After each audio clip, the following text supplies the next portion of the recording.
Halo,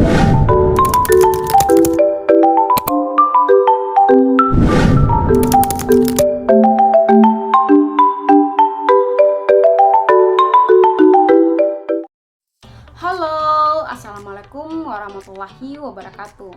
Perkenalkan, saya atas nama Nur Ardianti dengan NPM 0322011124. Pada video kali ini saya akan menjelaskan secara singkat materi tentang makalah yang kalian pelajari selama ini. Oke, langsung saja kita ke makalah pertama. Pertama, tentang pemerolehan dan perkembangan bahasa anak serta implikasinya bagi pembelajaran bahasa Indonesia. 1. Memahami pemerolehan dan perkembangan bahasa anak. Pengertian mengatakan bahwa pemerolehan bahasa mempunyai suatu permulaan yang tiba-tiba, mendadak. Kemerdekaan bahasa mulai sekitar usia 1 tahun, di saat anak-anak mulai menggunakan kata-kata lepas atau kata-kata terpisah dari sandi linguistik untuk mencapai tujuan sosial mereka. Pemerolehan bahasa anak melibatkan 2 keterampilan, yaitu kemampuan untuk menghasilkan tuturan secara spontan dan kemampuan untuk memahami tuturan orang lain. 2. Tahap-tahap pemerolehan bahasa anak terbagi menjadi 4 strategi, yaitu yang pertama, strategi meniru atau imitasi. Yang kedua, strategi produktivitas. Ketiga, strategi umpan balik. Keempat, strategi prinsip operasi. Yang ketiga, tahapan perkembangan bahasa anak, yaitu diantaranya antara lain.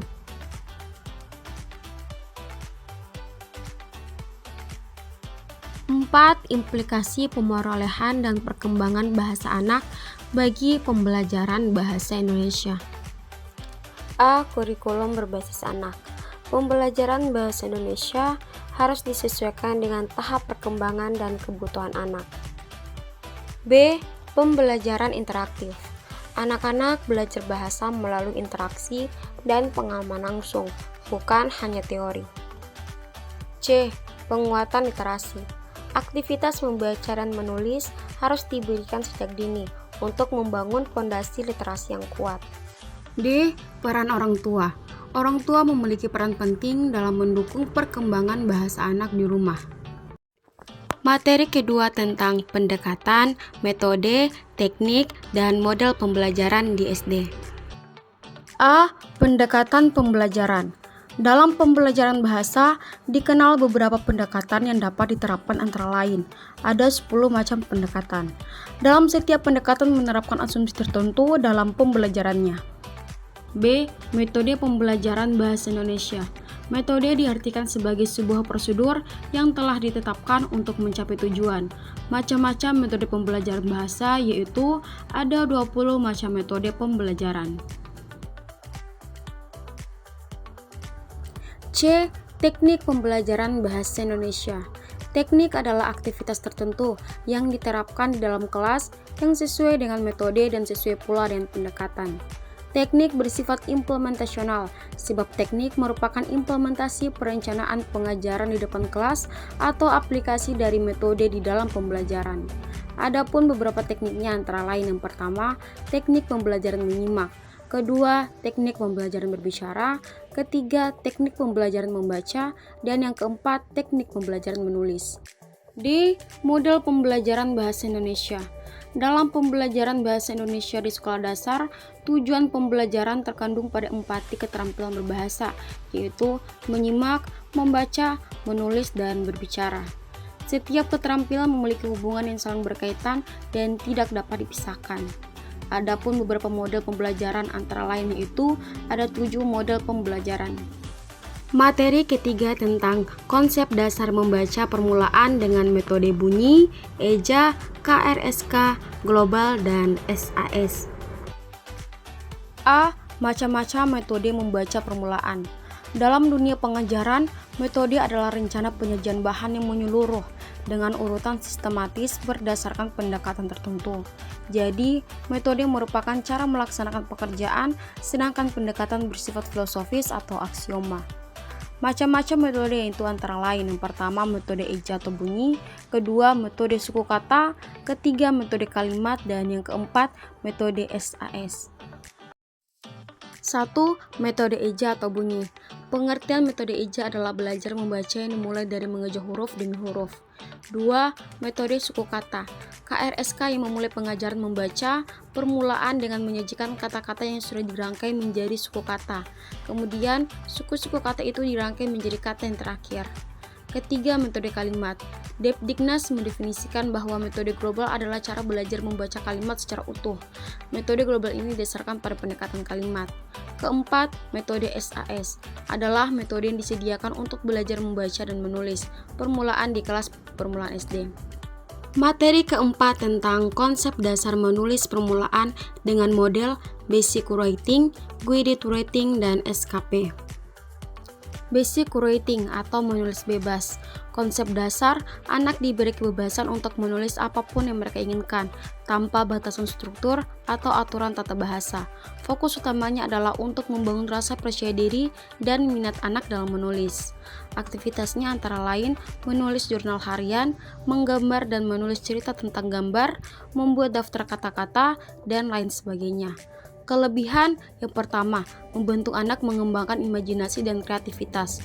Kedua, membangun kebiasaan menulis sejak dini. Ketiga, memberikan kesempatan bagi anak untuk mengeksplorasi ide dan bahasa mereka sendiri. Guided Writing, menulis terbimbing.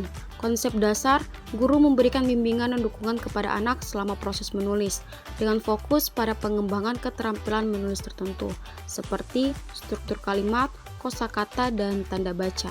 Aktivitasnya antara lain yaitu brainstorming ide bersama, menulis bersama dengan guru sebagai model, menulis berdasarkan kerangka atau panduan, revisi dan editing tulisan dengan bantuan guru. Kelebihannya antara lain yang pertama, membantu anak mempelajari struktur dan aturan menulis dengan cara yang terstruktur. Kedua, memberikan kesempatan bagi anak untuk berlatih keterampilan menulis tertentu. Ketiga, membangun kepercayaan diri anak dalam menulis dengan bimbingan guru. Strategi keterampilan proses atau SKP. Konsep dasar, modal pembelajaran menulis yang terstruktur dalam beberapa tahap, yaitu pra-penulisan, penyusunan, revisi, editing, dan publikasi. Aktivitasnya antara lain merencanakan tulisan, mengembangkan ide, menulis draft, merevisi dan mengedit tulisan, serta mempublikasikan tulisan. Kelebihannya antara lain yang pertama, memberikan pemahaman yang komprehensif tentang proses menulis. Yang kedua, membantu anak mengembangkan keterampilan menulis secara sistematis. Yang ketiga, membangun kemandirian anak dalam menulis dengan melalui berbagai tahap proses menulis. Materi kelima tentang konsep dasar pembelajaran menyimak permulaan di SD. A. Pengertian menyimak permulaan. Menyimak istilah mendengarkan. Mendengar dan menyimak sering kita jumpai dalam dunia pengajaran bahasa. Ketiga istilah itu berkaitan dengan makna. Peristiwa mendengar biasanya terjadi secara kebetulan dan tidak direncanakan. Hal itu terjadi secara kebetulan. B. Proses menyimak permulaan. Di dalam proses menyimak ada beberapa tahapan yang perlu dilalui oleh si penyimak. Tahap-tahap menyimak. Yang pertama, tahap mendengar. Dalam tahap ini, penyimak baru mendengar segala sesuatu yang dikemukakan oleh sang pembicara dalam ujaran atau pembicaraannya. Yang kedua, tahap memahami.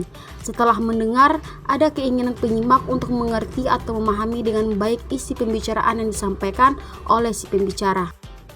3. Tahap menginterpretasi. Penyimak yang baik, yang cermat dan teliti belum merasa puas kalau hanya mendengar dan memahami isi ujaran sang pembicara. Dia ingin menafsirkan atau menginterpretasi isi butir-butir pendapat yang terdapat dan tersirat dalam ujaran itu. Yang keempat, tahap menilai. Setelah memahami serta dapat menafsirkan atau menginterpretasikan isi pembicaraan, sang penyimak mulai menilai atau mengevaluasi pendapat serta gagasan sang pembicara tentang keunggulan dan kelemahan, kebaikan dan kekurangan sang pembicara. Kelima, tahap menanggapi. Tahap ini merupakan kegiatan akhir dalam kegiatan menyimak. Sang penyimak menyambut, mengecamkan, menyerap, serta menerima gagasan atau ide yang dikemukakan oleh sang pembicara dalam ujaran atau pembicaraannya. Materi keenam tentang konsep dasar pembelajaran berbicara permulaan di SD. A. Pengertian berbicara. Menurut Tarigan, berbicara adalah kemampuan mengucapkan bunyi-bunyi, artikulasi atau kata-kata untuk mengekspresikan, menyatakan, serta menyampaikan pikiran, gagasan, dan perasaan. Sedangkan menurut Kartini, mengungkapkan bahwa berbicara merupakan suatu peristiwa penyampaian maksud, gagasan, perasaan seseorang kepada orang lain dengan menggunakan bahasa lisan, sehingga maksud tersebut dipahami oleh orang lain. B. Jenis-jenis berbicara permulaan.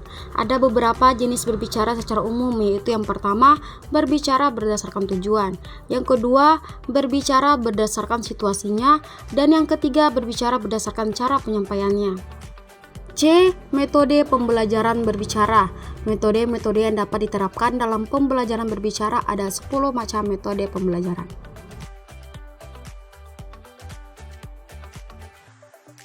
Materi ke-7 tentang konsep dasar pembelajaran fonologi, morfologi, dan sintaksis pada pembelajaran bahasa Indonesia di SD. Fonologi, morfologi, dan sintaksis adalah 3 bidang utama dalam ilmu linguistik yang mempelajari struktur bahasa. Fonologi adalah bidang linguistik yang mempelajari bunyi-bunyian bahasa, termasuk struktur dan fungsi bunyi dalam suatu bahasa. Morfologi adalah ilmu mengenai bentuk-bentuk dan pembentukan kata. Sintaksis adalah ilmu mengenai struktur kalimat dan bagaimana kata-kata digunakan dalam kalimat. Peran fonologi, morfologi, dan sintaksis dalam pembelajaran bahasa di sekolah dasar sangat penting untuk membentuk dasar yang kuat dalam penguasaan bahasa siswa. Fonologi membantu siswa mengenali dan membedakan bunyi-bunyi bahasa. Morfologi membimbing siswa dalam memahami struktur kata-kata. Sintaksis mengajarkan siswa aturan tata bahasa. Komponen fonologi ialah sistem bunyi sesuatu bahasa.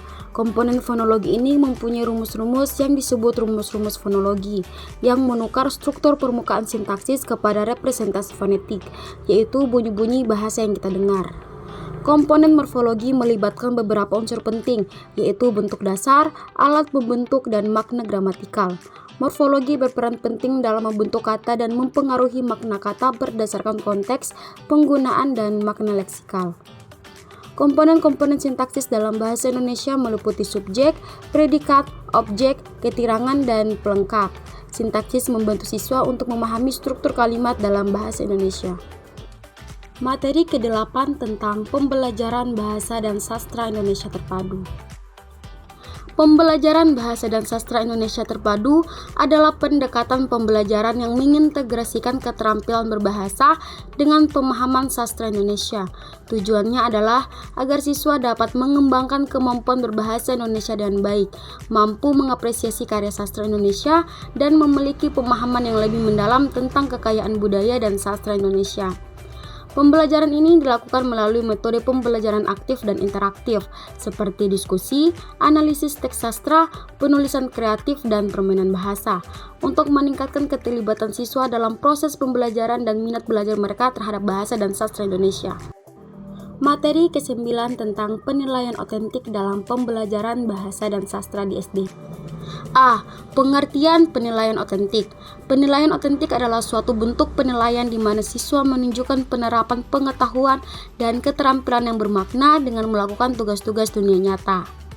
Tujuan penilaian otentik: yang pertama, mengukur kemampuan siswa secara holistik. Yang kedua, meningkatkan motivasi belajar. Yang ketiga, memberikan umpan balik yang bermakna. Keempat, mengembangkan kompetensi siswa. Dan yang kelima, meningkatkan kualitas pembelajaran. Materi terakhir tentang pengembangan bahan ajar dan media pembelajaran bahasa dan sastra di SD. A. Pengertian bahan ajar dan media pembelajaran. Bahan ajar adalah segala bentuk bahan yang digunakan untuk membantu guru atau instruktur dalam melaksanakan kegiatan belajar mengajar di kelas. Bahan yang dimaksud bisa berupa bahan tertulis maupun bahan tidak tertulis. Bahan ajar merupakan informasi, alat, dan teks yang diperlukan guru atau instruktur untuk perencanaan dan penelaahan implementasi belajar. B. Perkembangan bahan ajar dan perkembangan media pembelajaran.